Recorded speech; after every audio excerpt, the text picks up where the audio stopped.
Fala galera que já é inscrita no Pautas e Táticas, ou você que vai se inscrever assim que o vídeo acabar. Caixinha de perguntas dessa semana, voltando para sexta-feira, né, seu dia tradicional. Para quem não sabe, eu sempre deixo lá no @Pautas e Táticas, normalmente às quintas-feiras, quando não, eu costumo dar uma avisada por lá, mas primeiro você segue o Instagram, @Pautas e Táticas, dá essa moral, você que já gosta do canal. Para você que é novo aqui, seja bem-vindo, se inscreve, espero que esse vídeo conquiste sua inscrição, se não você confere outros vídeos aqui do nosso canal, depois vai lá no Instagram, segue nosso canal para na próxima semana você também participar, mandar as suas perguntas. Sempre gosto também de ver perguntas de pessoas novas, sinal que a gente está conquistando a atenção de mais pessoas e mais pessoas querem interagir aqui com a gente, beleza? Então, sem mais enrolação, vamos embora para a nossa primeira pergunta. Só um pouquinho mais de enrolação, prometo. Muitas perguntas repetidas, hein, galera? As perguntas repetidas eu tô dando um salve pra rapaziada lá no direct, respondendo no direct, e não tô respondendo aqui, porque temos aqui toda uma playlist, tem mais de 40 vídeos, se eu não me engano, né, da caixinha de perguntas. Então vocês também podem conferir se ficar com um gostinho de quero mais aqui nos nossos vídeos, beleza? Então vamos lá. Araújo Juliano 12, figurinha carimbada aqui na nossa caixinha, um abração para ele. Além da Argentina, tem outra seleção sul-americana que pode surpreender na Copa? A Argentina eu não considero uma surpresa, né? Inclusive eu considero uma das favoritas. Quem pode surpreender, quem pode chegar mais longe do que se espera, ou pode, de certa forma, até se colocar como uma das candidatas, não sei se é o título, mas a chegar numa semifinal, quem sabe até uma final se pegar um caminho mais tranquilo, é a Colômbia, cara. Eu considero a Colômbia um time forte aqui da América do Sul. Eu acho que é a seleção aí que mais se credencia, mais se aproxima da Argentina nesse momento, coletivamente falando. Não é nem questão de peças, escalação, grande momento, mas eu acho que tem um time forte, um coletivo bem forte para poder chegar longe nesse Mundial aí. Mais uma aqui do Juliano. Vai assistir a Copa com narração do Luiz Roberto, do Galvão ou na Cazé TV? Essa semana saiu aí, né, uma novidade, né, que o Galvão vai narrar a Copa do Mundo no SBT. Eu não sei como é que vai ser, eu não me aprofundei na informação. Não sei se o SBT vai transmitir todos os jogos, só alguns, vai dividir ali com a Globo. Realmente não sei. Mas, cara, eu tô pretendendo assistir na Cazé TV. Sempre que tem um evento transmitido pela Cazé TV e outros, eu tô optando pela Cazé TV. Eu gosto do estilo da Cazé TV, gosto dos profissionais de lá, gosto dos programas pré e pós-jogo. Então, minha intenção é assistir na Cazé TV, beleza? A terceira do Juliano. Foi justa só a eliminação do Independiente na Sul-Americana ou tinha que eliminar os dois? No caso, o Independiente e a Universidade do Chile, né? Cara, a gente não sabe quem começou a confusão, então não dá pra punir só o mandante, né? Eu teria eliminado os dois times. E aí como é que seria a questão das quartas de final? Quem seria classificado? Será que o adversário aí, né, que vai ser o adversário da Universidade do Chile, se eu não me engano é o Alianza Lima, se classificaria direto para a semifinal? Eu não sei como é que ficaria, cara, mas eu teria eliminado as duas equipes. Eu acho que foi uma confusão generalizada e não dá para se punir só o mandante. E principalmente se quem começou foi a torcida da Universidade, e eu não sei quem foi que começou, mas, cara, pessoas perderam vidas, né? E eu acho que só uma discussão desportiva eu acho que é muito rasa em cima da gravidade do que foi o problema. Então eu eliminaria os dois clubes, beleza? Valeu, Juliano. Beber uma aguinha aqui.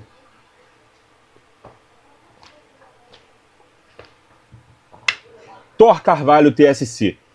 É possível encontrar jogos muito antigos em outro lugar além do YouTube?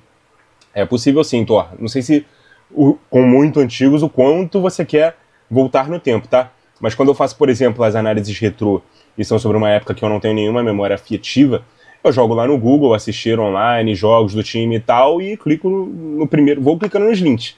O link que eu achar que me leve para algum jogo completo, né, que dê para ver, eu consigo assistir. Se não, eu procuro análises, né, feitas por outras pessoas e vou decupando, sabe? Aquilo que faz mais sentido, que aparece em mais de uma, eu vou colocando na minha própria análise, beleza? Mais uma do Thor. Se surgisse um novo Ronaldinho, você acreditaria que ele seria um jogador que teria seus dribles podados? Acho que hoje em dia jogadores muito habilidosos são mal vistos por treinadores ou imprensa para não humilharem seus adversários. Cara, eu não acredito nessa de dribles podados, não. Eu acho que o drible é sempre um recurso. Se ele tiver objetividade, como normalmente era do Ronaldinho, né? Você citou o Ronaldinho aqui, eu sei que como um exemplo, não que você tenha dito que o Ronaldinho driblava para humilhar os adversários. Mas quando o drible tem objetividade, ele é um recurso, né? Para você passar o seu jogador, para você quebrar uma linha, né? Quando você também não tem uma linha de passe próxima ou que faça o seu time progredir objetivamente, então você usa do artifício do drible. Claro que o jogador tem que ter o artifício do drible. Então eu não acredito que os dribles sejam podados para não humilhar o adversário, não. Eu acho que hoje o futebol ele tem uma questão de ser muitas vezes politicamente correto, que o próprio jogador ele meio que se trava disso, ou quando ele faz isso, aí o adversário vem e fala que é desrespeito, aponta dedo na cara, mas eu acho uma grande besteira, tá? Não acho que nenhum jogador com qualidade para driblar tenha que ser podado, e não acredito que haja algum jogador que seja podado pelo clube ou pelo treinador, né, para não fazer, beleza? O drible pelo drible, a chapéu para trás quando tá ganhando, tentar uma carretilha na linha de fundo ou no campo de defesa, isso eu acho que é para humilhar o adversário, sim.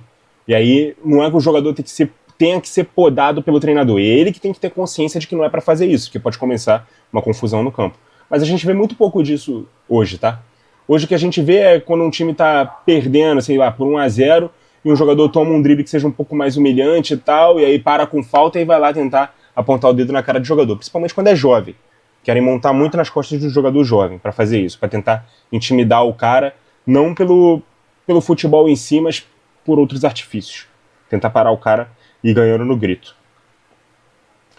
Você tem... Mais uma aqui do Thor, tá? Você tem simpatia por outro clube brasileiro? Não. Ele diz aqui, eu sou fã, mas tenho simpatia pelo Santos. Eu sou fluminense, mas tenho simpatia pelo Santos, perdão. Cara, quando eu namorava uma maranhense, eu torcia por ela, né, pelo clube dela, que é o Sampaio Corrêa, mas nem ela mesmo torcia tanto assim. E minha mãe, minha avó são vascaínas e tal, então eu não tenho o Vasco como um grande rival, beleza? Apesar de hoje em dia ser um péssimo dia pra falar disso, eu tô puto. Mas beleza, valeu, Thor. Jorge Barbosa fez mais perguntas sobre o segundo atacante. Eu respondi para ele no privado, porque ele já tinha feito essa pergunta nos comentários no YouTube. Então eu respondi para ele no comentário, eu vou ignorar essa pergunta. Então vamos para as outras. Por que o Mourinho estava ultrapassado, taticamente falando? Eu não acho que ele estava ultrapassado. Eu acho que ele ficou mal visto por ser um treinador mais velho e por ter optado por jogar muitas vezes na retranca contra times do Guardiola. Então, muitas vezes a gente começou a rotular o Mourinho como um técnico muito defensivo, retranqueiro, mas eu não acho que ele seja ultrapassado, não. Eu acho que o auge dele já passou, sim. Eu acho que o espaço dele nos gigantes clubes do futebol europeu está bem diminuto, por isso que ele está topando trabalhar em clubes como o Fenerbahçe, como foi na última passagem, Roma, na penúltima, até o Tottenham, com todo respeito, já foi um passo para trás diante daquilo que ele estava acostumado a fazer, tá? Hoje em dia eu acho que um dos principais clubes postulantes aos maiores títulos do futebol europeu não vão apostar no Mourinho. Eu, por exemplo, gostaria do Mourinho como uma alternativa ao Ancelotti na seleção, caso desse errado. Para mim seria o meu plano B, beleza? Mais uma aqui do Jorge. Roberto Martínez usou apenas um zagueiro contra a Hungria e laterais para fechar a linha de 3. Acha que isso pode virar tendência? Cara, eu vi que teve em algum jogo que ele usou o Rubem Neves, né, que é volante também na defesa, foi criticado por isso, mas ele também, o Rubem Neves, né, no caso, é utilizado assim no Al Hilal. Foi assim, inclusive, né, no jogo contra o Fluminense no Mundial. Num trio de defesa, o Rubem Neves estava entre os zagueiros, tinha um outro zagueiro e tinha um lateral ali, também compondo essa linha de 3. Não sei se vai virar tendência, cara, mas os laterais mais defensivos, eles estão sendo vistos muitas vezes nas variações, né, como base, como um terceiro zagueiro e tal. Em sistemas táticos fixos que usam 3 defensores, é comum você usar lateral, principalmente lateral esquerdo, né, para poder ter uma saída de bola mais limpa, quando você não tem zagueiro canhoto. Laterais tendem a ser jogadores mais rápidos e mais técnicos do que zagueiros, mas os zagueiros, por exigência no futebol moderno, precisam ser também bastante rápidos e bastante técnicos. Então, isso pode virar tendência dependendo do material humano que o time tem no momento. Eu acho que se você tiver zagueiros com essas virtudes, né, velocidade, qualidade no passe, não seria necessário improvisar lateral na zaga, beleza?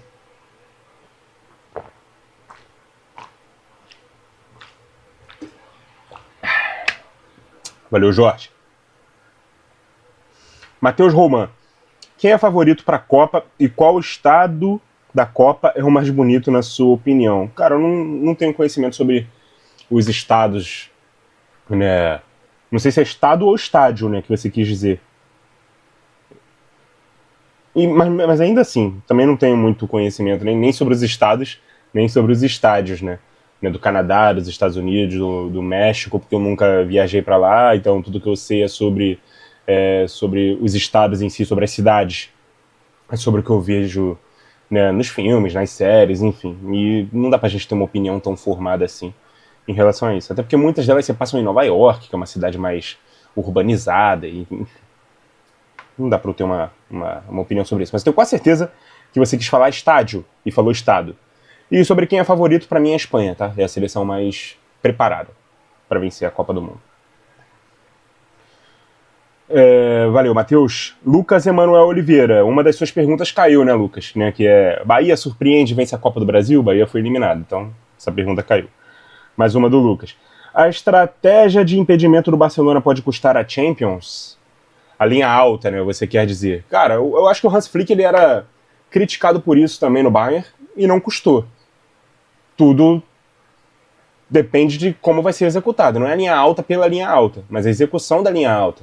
Né? A execução da pressão no campo de ataque, os riscos de se ter a linha alta, você ter um bom goleiro líbero com bom tempo de bola, você ter zagueiros rápidos para poder fazer recomposição, antes que um chutão vire um lançamento longo para um jogador em posição legal conseguir receber a bola com metade do campo pela frente. Então tudo depende da execução, não a ideia em si, beleza? Nenhuma ideia é ruim.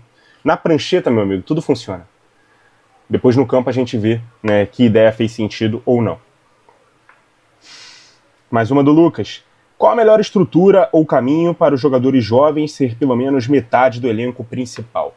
Cara, o elenco principal ele tem que estar muito bem composto por jogadores que resolvam, para que os jovens subam, não para resolver problemas, mas para serem uma boa composição de elenco. Eu acho que quando é para contratar no mercado, você contrata para o time titular.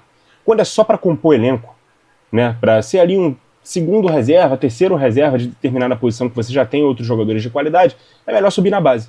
E aí eu não sei se metade é o número ideal, tá? Porque muitas vezes se eu fosse treinador, eu gostaria de ter um elenco mais variável, né, em relação a peças para me dar munição para eu montar diferentes sistemas táticos dependendo do adversário, dependendo da necessidade do jogo em si, enfim. E aí eu gostaria de ter peças no banco à altura dos titulares também. E podem ser, ou também podem não ser, jogadores formados na base do clube. Beleza? Então metade, eu não acho que seja um número ideal, não. Mas respondendo a sua pergunta, o time titular tem que estar bem prontinho, bem redondinho, né, sem necessidade nenhuma de você, né, ter que subir jogador para que eles sejam a resolução dos problemas. Isso pode acontecer esporadicamente. Principalmente quando o time está mal, os times vão lá na base e tentam achar uma solução. Quando não tem dinheiro para contratar também. Mas não é o ideal, beleza? Valeu, Lucas. Joel Costa 06. Qual o jeito certo de chamar a posição de Nicolo Barella e Pedri? Contexto na DM. Eu vi a sua mensagem, tá, Joel? Até dei um like lá pra você ver que eu entendi a sua pergunta. Ele quer dizer no sentido de os volantes que são chamados de... Os primeiros volantes, né? São chamados em inglês de defensive midfielder e os camisas 8, os segundos volantes, né? São chamados de central midfielder, meio campo central e tal. Eu já falei aqui no canal algumas vezes, tem isso até na minha aula de análise tática, na segunda aula, que é sobre as posições em campo, enfim, as nomenclaturas do futebol. Existem alguns tipos, né, de jogadores em cada posição. Né? Nessa de camisa 8, de segundo volante, você pode chamar de meia armador, por exemplo. Né? O próprio Barella e o Pedri são meias armadores, na minha opinião. Eles podem jogar de interiores, né? Quando eles jogam num time que tem 1, 5 e 2 8s, ou podem se chamar de segundos volantes, né? Quando joga ao lado de um volante. Mas são meias armadores, tá? Não são meias atacantes. O 10 é o meia atacante, o 8 é o meia armador. Eu acho que esses dois são meias armadores. Mas eles também podem ser box-to-box, que é aquele volante que sai de trás e infiltra, né? Muitas vezes tentando fazer gol, que é o Paulinho, é o Elias, aqui falando de jogadores brasileiros, é o Ilharão, né? Vamos falar de europeus, é o Gerrard, é o Lampard, é o Scholes, é o Patrick Vieira, enfim. Pra mim, os dois aqui são meias armadores, tá? Mas você chamar de meio campista central ou camisa 8, simplesmente, eu gosto mais da nomenclatura camisa 8. Mas se você quiser especificar um pouco mais, meia armador. Chama eles de meias armadores que vai dar tudo certo. Beleza? Valeu, Joel. Mas não tem uma nomenclatura certa pra isso, não. Joel Costa, segunda pergunta dele. Davi Alaba é subestimado, com certeza, muito. Ele é talentoso e muito versátil, mas vejo poucas pessoas falarem dele. Cara, eu já achava que isso era uma cobrança que poderia ser mais feita quando ele estava no auge no Bayern. Né?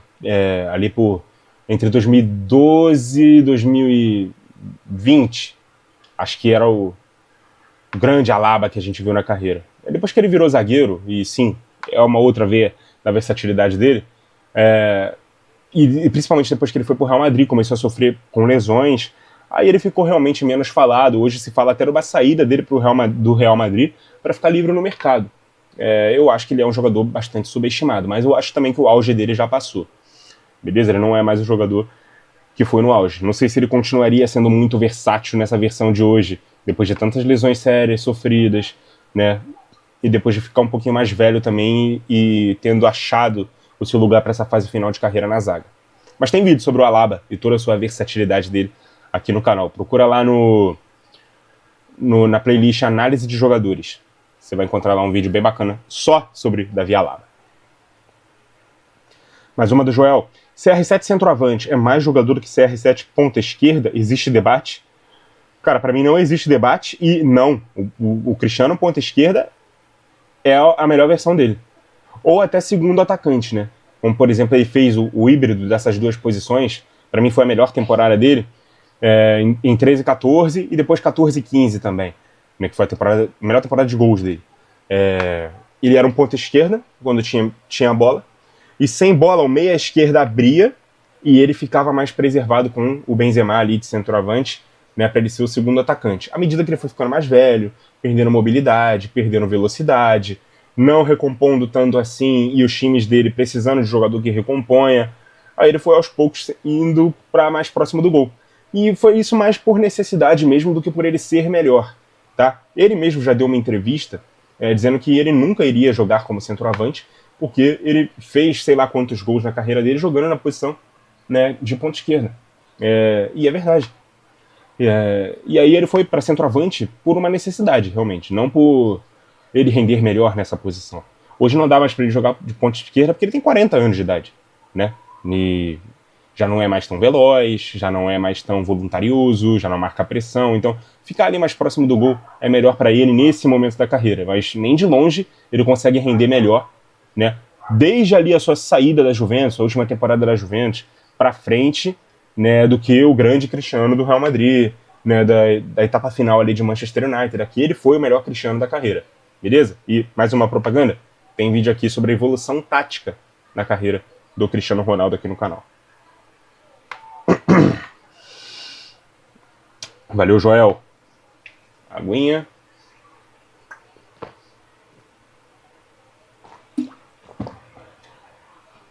João Destro. Em qual posição você acha que o Rivaldo se destacava mais? Meia esquerda, meia atacante ou segundo atacante? Para mim, meia atacante. Eu sei que na Copa de 2002 ele jogou ao lado do Ronaldo, de segundo atacante, mas para mim ele por trás do 9 ou por trás de uma dupla de ataque foi a melhor versão do Rivaldo. Ele jogou no Barcelona na ponta esquerda com o Louis van Gaal e reclamava, né, porque ele não era um ponta esquerda, ficava muito longe do gol, é um cara com mais características de armação, finalização, pisada na área, vindo de trás e atacando de frente. Então para mim o Rivaldo era meia atacante, beleza? Mais uma do João. Você acha que o tamanho da torcida faz um clube ser grande mesmo sem tantos títulos? Ou isso é irrelevante no quesito de grandeza de uma instituição? Não acho que seja irrelevante, mas eu acho que faz sim um time ser mais respeitado, porque a torcida é o grande patrimônio do clube, né? E é o grande motivo do clube existir. Se você não tiver torcedores daquele clube, você vai fazer futebol para quem? Né? Se você não tiver público para isso, se você não tiver adeptos que façam, mesmo que você seja um clube empresa, um clube novo, você tem que fazer para um público. Né? O estádio existe com público, você vende ingresso para o seu público, você vende camisa para o seu público, enfim. Então, certamente, né, o tamanho da torcida é grande parte de um clube ser grande ou pequeno, ou menor ou maior, enfim. Para mim, torcida é um dos fatores mais importantes. Mais uma aqui do João. Se você pudesse excluir um gol da história do futebol, sem ser contra o Botafogo, qual seria? Excluir um gol da história do futebol.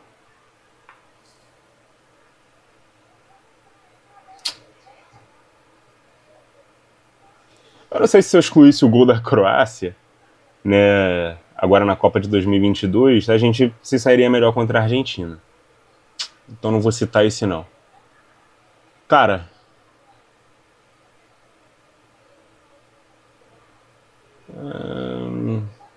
eu acho que eu vou excluir o gol do Henry. Olha, do meu ídolo, do Henry contra o Brasil em 2006.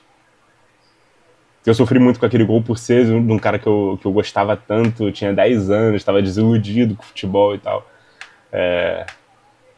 Vou excluir esse gol do Henry e fazer o Brasil passar para as semifinais contra Portugal.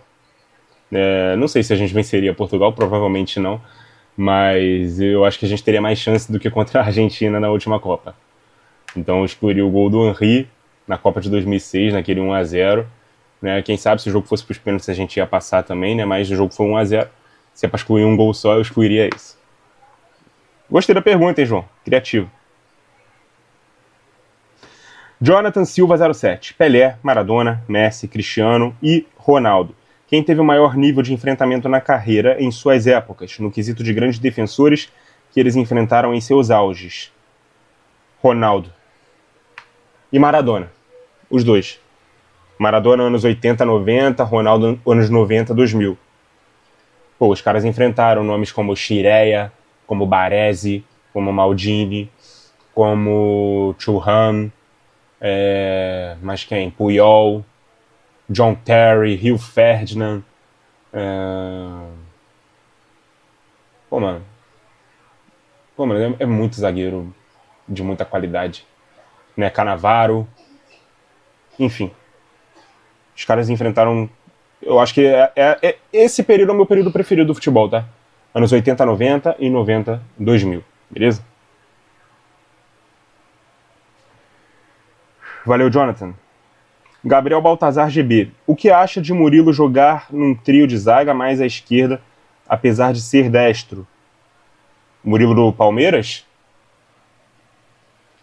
Poderia funcionar. Eu acho que tenderia a dar certo, mas eu gosto que o zagueiro pela esquerda seja canhoto. Num trio. Eu prefiro. Se o zagueiro central não for canhoto, dá pra testar.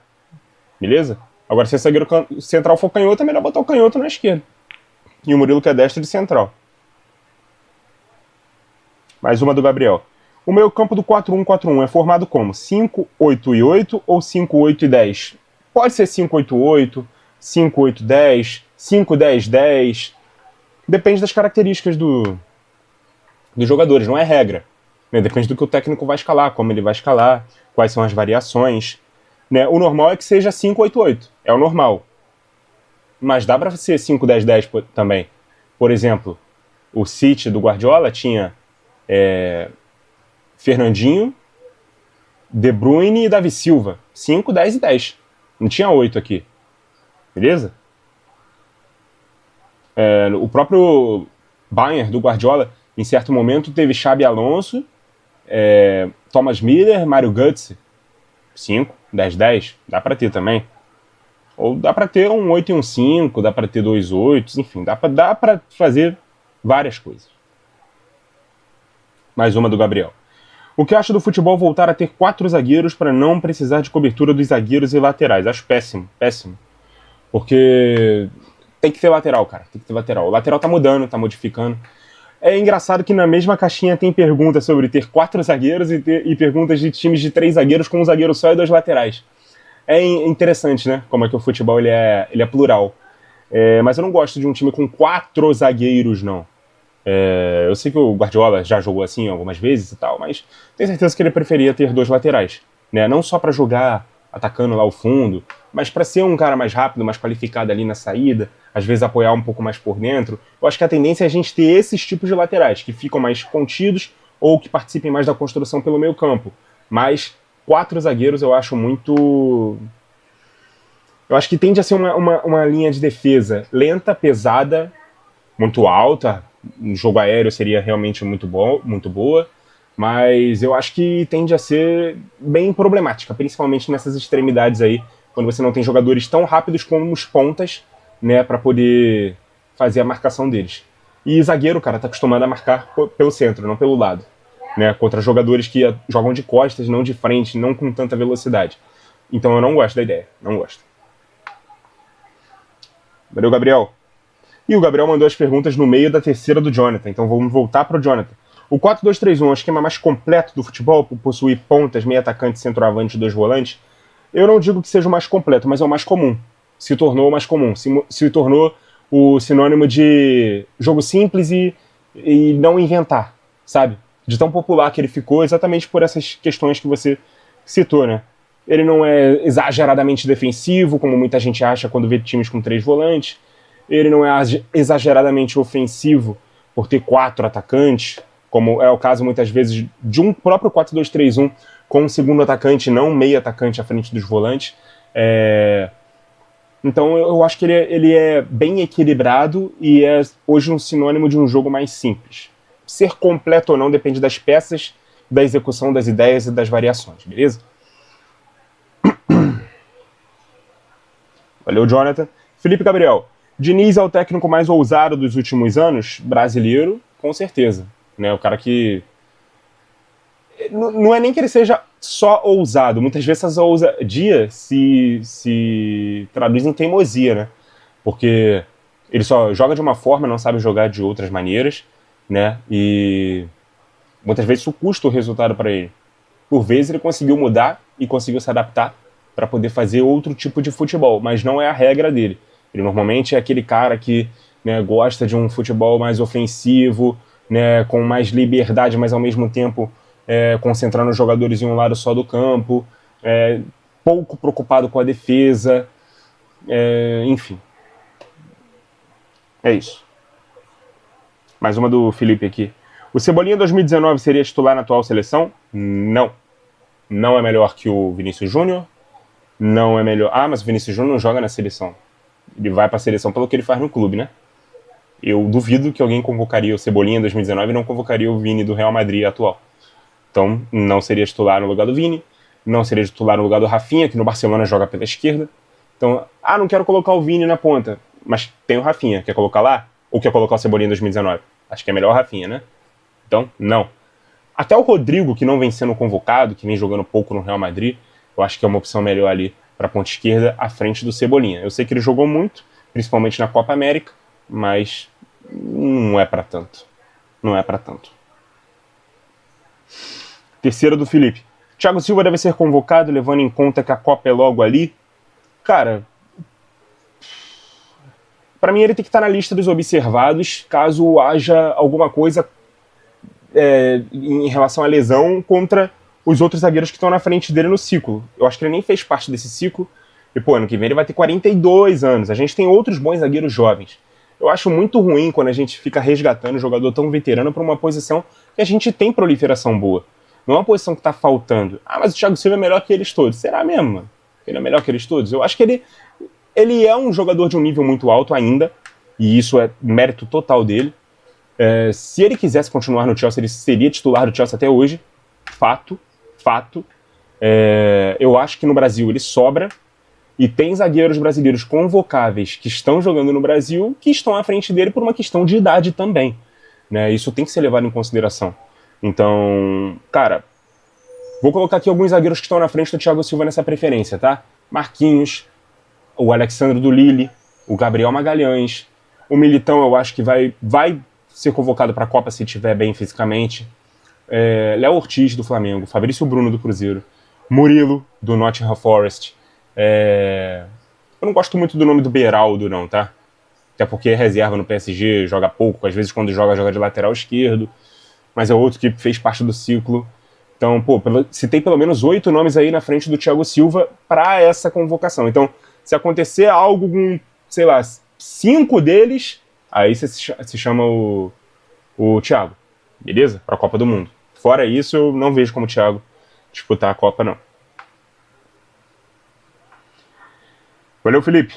João Victor, como você definiria o guardiolismo? Cara, são duas coisas diferentes, tá? O guardiolismo e o estilo de jogo do Guardiola. O estilo de jogo do Guardiola é próprio dele, é muito mutável, não é uma coisa única e muitas vezes se traduz como jogo de posição, como se fosse uma coisa criada por ele, tá? O guardiolismo é tentar fazer o que ele faz dentro do jogo de posição com as peças que o Guardiola não tem. Muitas vezes é tentar simplesmente copiar o que ele faz sem as peças que ele tem e sem ser ele, né? A pessoa. Então, quando as pessoas dizem que o guardiolismo fez mal pro futebol, é isso, tá? O sucesso do Guardiola fazer com que vários olhem e tentem replicar isso com qualquer tipo de material humano. Isso foi nocivo pro futebol. Mas o estilo de jogo do próprio Guardiola, para mim, eu sou fã, para mim é o melhor técnico do mundo. Há quase... Ele começou em 2009, então há quase 20 anos, né? 2029 ele vai fazer... 2028, na verdade, ele começou em 2008. Então em 2028 ele vai fazer 20 anos de carreira. Então há quase 20 anos, mais de 15 anos, ele é o melhor técnico do mundo, na minha opinião. Beleza? Nem por isso, nem por eu achar isso, se eu fosse técnico, eu tentaria replicar o que ele faz com qualquer material humano que eu tivesse. Essa é a minha opinião. Mais uma do João Victor. Tem alguma jogada, estratégia, que você acredita ser quase impossível de anular? Nenhuma jogada ou estratégia é impossível de anular. Porque toda jogada e estratégia depende da execução dela em cada vez que ela é feita. Então, qualquer jogada bem feita pode ser impossível de anular, dependendo do quão bem feita ela é. Ou a mesma jogada, a mesma ideia pode ser mal feita e ser anulada. Então não existe jogada impossível de anular, beleza?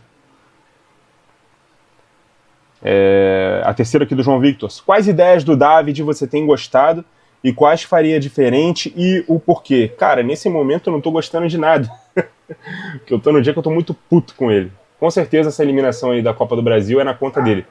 Na escalação e nas mexidas do jogo. Eu posso falar, inclusive, do que eu mudaria, o que eu faria diferente nesse jogo. Quando eu bati o olho na escalação, eu não gostei. Principalmente quando eu vi o Tuco Correia titular. Não tem jogado bem pelo Botafogo. O Jefinho, ok. O Santi, ok. Eles têm jogado bem. Eles mereceram suas vagas. O Newton, no lugar do Danilo, tá, eu torci um pouco o nariz pra isso. Mas eu imaginei o seguinte, eu acho que ele quer terminar o jogo com um time melhor do que o time que vai começar. Ele acha importante ter no segundo tempo uma escalação mais forte do que nos primeiros minutos. Então, ok. Então o que eu faria de diferente diante daquilo que ele começou jogando, tá? No intervalo eu já tiraria o Correia e colocaria o Savarino. E o Arthur Cabral e colocaria o Cris Ramos, que é um atacante mais rápido. Beleza? Depois as outras trocas. Eu tiraria o Jefinho e o Santi, colocaria o Montoro e o Arthur. E colocaria o Danilo em algum momento do jogo também. Ele morreu com o Montoro e o Danilo no banco. Ele ficou com o Arthur Cabral quebrando a bola até o final do jogo.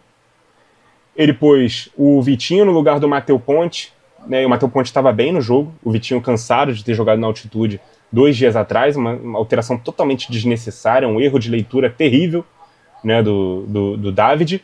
E colocou o Matheus Martins por achar que ter um jogador de mais velocidade ajudaria naquele momento. Ele coloca o Matheus Martins junto com o Arthur, um momento junto com o Arthur. É o momento até que o Montoro fica puto, vai sentar no banco assim com a cara fechada.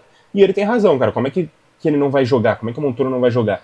Ah, beleza, eu relevei no momento que é característica, velocidade e tal. Tudo muda quando nos minutos finais ele tirou o Arthur, que ele colocou. O Arthur acho que não ficou 20 minutos em campo. E colocou o Cris Ramos nos acréscimos para jogar 3, 4 minutos. Aí, porra, pra mim ele errou tudo nesse jogo. Ele errou tudo e a eliminação é muito na conta dele. Assim como a da Libertadores ele escalou o time errado, nesse jogo também ele escalou e mexeu errado. Então foi muito na conta dele. Nesse momento, não é isso aqui, essa crítica não é o mesmo que dizer que eu quero que ele saia, tá? Acho que ele vai fazer muita merda ainda por ser a primeira experiência dele como técnico profissional. Mas, cara, esses erros nesse tipo de momento não dá pra cometer, mano. Não dá. E, ele tem toda uma comissão, ele assiste os treinos, coisas que a gente não vê. A não ser que esses caras que a gente critique estejam arrebentando nos treinos. Aí a gente não tem informação. Mas o que a gente tá vendo nos jogos, cara, o que sustenta ainda o Tuco Correia titular, sabe? O que faz com que ele tire o Montoro de uma partida de volta de quarta de final de Copa do Brasil, tire o Danilo, sabe? em detrimento dos nomes que ele escolheu, em detrimento dos nomes que ele escolheu inserir no campo. Mas enfim, passou, né? Fazer o quê? Feliz 2026 para a torcida alvinegra. O ano acabou. Valeu, João. Felipe Malheiros, _14. O que tem achado do trabalho do Company? Eu acho que tá evoluindo, mano. E esse ano ele tá até, nessa temporada, ele tá até fazendo algumas coisas diferentes em relação à temporada passada. Em breve eu vou fazer algumas análises rápidas aí também de times europeus, aí eu posso falar melhor. Mas eu acho que o trabalho dele ele tá andando devagar. Devagar, mas ainda em frente. Não tá estacionado, não tá regredindo. É uma surpresa boa. Eu não gostei quando ele foi anunciado, não era o nome que eu queria. Mas vários dos nomes que eu queria também negaram, né, vir pro Bayern na época.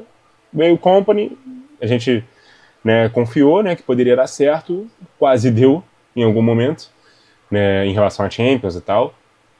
Na Bundesliga o time voltou a ser campeão e tal, mas é a praxe do Bayern na Bundesliga. Mas eu acho que ainda é um trabalho de ascensão, não é um trabalho consolidado ainda. Beleza? Mais uma do Felipe. Por que é tão raro achar um time que joga com 3 zagueiros em alto nível hoje? Não acho tão raro assim, não. Mas depende do jogar com 3 zagueiros. Você fala 3 zagueiros de origem, ou você fala simplesmente um sistema que tenha 3 defensores ali atrás? Porque tem muito time que usa 3 defensores como sistema base e muito time que, como variação, né, ou segura um lateral ou recua o meio-campista para jogar ali com os zagueiros e fazer também um sistema bom e de alto nível. Eu diria que a maioria dos times hoje faz saída de 3, inclusive, e mantém os 3 na fase ofensiva. Mantém os 3 jogadores mais recuados na fase ofensiva. Mas jogar com 3 zagueiros, de fato, realmente está raro. E eu diria que é porque as pessoas querem ter jogadores mais técnicos, né, na defesa e nem sempre confiam assim, né, em 3 zagueiros. Acham que vai ficar um time mais pesado, mais lento, enfim. Preferem jogadores mais técnicos ali na primeira linha do que 3 zagueiros pesados e não tão técnicos assim. Valeu, Felipe. Topzera 1910. Como é chato quando um time se destaca e no ano seguinte vai embora os melhores jogadores. Né, mas é o comum aqui no futebol brasileiro, né? Acontece com todos os times, principalmente quando esses melhores jogadores são jovens. Né? Então, faz parte. Mais uma do Topzera. Acha que o Vitinho pode fazer a função do Garro e ajudá-lo quando não estiver em campo? Não. O Vitinho é ponta, ou o segundo atacante. Ele não é 10, nunca vai ser 10. Nunca vai jogar na função do Garro. Ele pode jogar na função do Depay, né? Mas do Garro não. Garro ali de 10, articulador, cabeça erguida, passe, chute de fora da área, cobrança de falta. O Vitinho não é esse cara. Mais uma do Topzera. Como começou a sua paixão pelo Bayern? Eu mandei mensagem para ele no privado, já respondi isso várias vezes aqui no canal, inclusive no vídeo de ontem, né? Sobre a Alemanha de 2002, eu conto um pouquinho a história, porque começou naquele ano e tem muito a ver com aquela Alemanha daquela Copa. Assiste lá que você vai gostar de ver, mas eu já falei até em caixinha, gente, isso aqui. Já respondi essa pergunta. E a outra pergunta dele é sobre o Thiago Silva na seleção, que eu também já respondi aqui nessa mesma caixinha. Deixa eu atualizar para ver se tem mais. 2 últimas perguntas aí do Topzera repetidas. Não, então terminamos por aqui, galera.